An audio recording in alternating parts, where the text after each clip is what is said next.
Assalamualaikum warahmatullahi wabarakatuh. Salam sejahtera untuk kita semua. Yang saya hormati Ibu Tritiatmaha Dinogahanisi sebagai dosen pembimbing 1 dan Bapak Darsat Darwis sebagai dosen pembimbing 2. Yang saya hormati Ibu atau Bapak sebagai dosen penguji 1 dan dosen penguji 2. Yang saya hormati Ibu Yuli Rahmawati sebagai dosen pengampu mata kuliah seminar transkripsi dan teman-teman semua yang saya banggakan. Perkenalkan, nama saya Citra Ramadanti dari Pendidikan Kimia B 2017. Pada kesempatan kali ini, saya akan mempresentasikan proposal transkripsi saya yang berjudul Persepsi Siswa Terhadap Model Pembelajaran Flip Classroom pada Materi Koloid. Topik yang akan dibahas, pertama, pendahuluan, terdiri dari latar belakang rumusan masalah tujuan penelitian. Kedua, kajian pustaka, terdiri dari pembelajaran kimia, persepsi peserta didik, flip classroom, karakteristik materi. Ketiga, metodologi penelitian, terdiri dari tempat dan waktu, subjek penelitian, metode penelitian, prosedur penelitian, teknik pengumpulan data, teknik analisis data, teknik aktahan data. Pertama, pendahuluan bagian latar belakang. Pandemi COVID-19 yang sedang terjadi khususnya di Indonesia mengharuskan masyarakat berada di rumah saja dan berdampak terhadap dunia pendidikan. Dampak yang terjadi dalam dunia pendidikan yaitu pembelajaran yang semula dilakukan secara tatap muka atau dilakukan secara luring berubah menjadi pembelajaran jarak jauh yang dilakukan secara daring. Nah, salah satu konsekuensi diberlakukannya pembelajaran jarak jauh atau PJJ adalah diharapkan siswa dapat belajar mandiri, menurut Megawanti et al. 2020. Namun, dalam pelaksanaannya, pembelajaran jarak jauh terdapat kendala yang dirasakan oleh guru. Menurut pengalaman peneliti, saat melakukan kegiatan praktik keterampilan mengajar atau PKM, kesulitan yang dirasakan guru adalah memotivasi siswa supaya aktif selama pembelajaran. Padahal menurut Johnson dalam Spencer 2008, lingkungan belajar lebih efektif jika siswa dapat aktif terlibat atau ada sesuatu yang siswa lakukan. Dan motivasi dapat berfungsi sebagai pendorong usaha dalam pencapaian prestasi, menurut Kuswanti et al. 2014.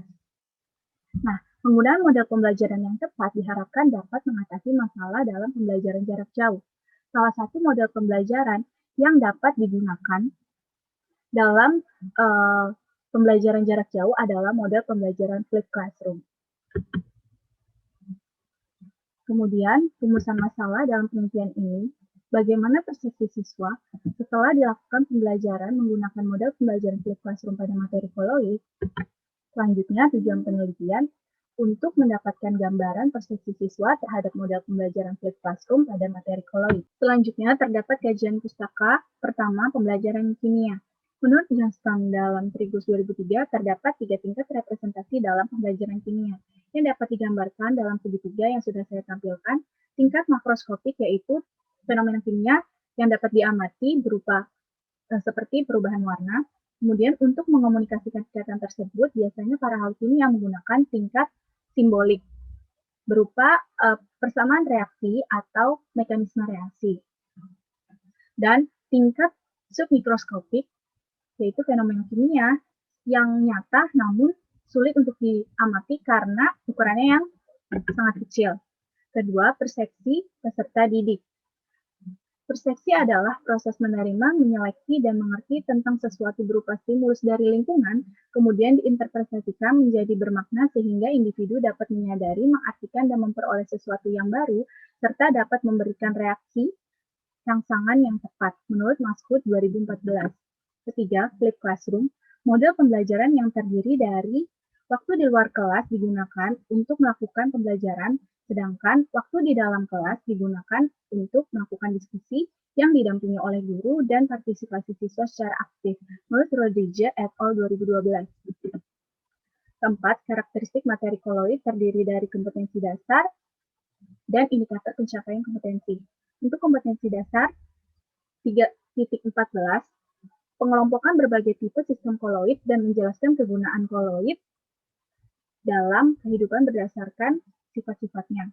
4.14, membuat makanan atau produk lain yang berupa koloid atau melibatkan prinsip koloid. Untuk indikator pencapaian kompetensi dari 3.14 dan 4.14 dapat dilihat dalam tabel. Metodologi penelitian. Metode penelitian yang digunakan adalah metode penelitian kualitatif. Subjek penelitian terdiri dari 36 siswa kelas 11 MIPA 1 SMA Negeri 12 Jakarta. Tempat dan waktu penelitian di SMA Negeri 12 Jakarta. Dilaksanakan Juli hingga Agustus 2021.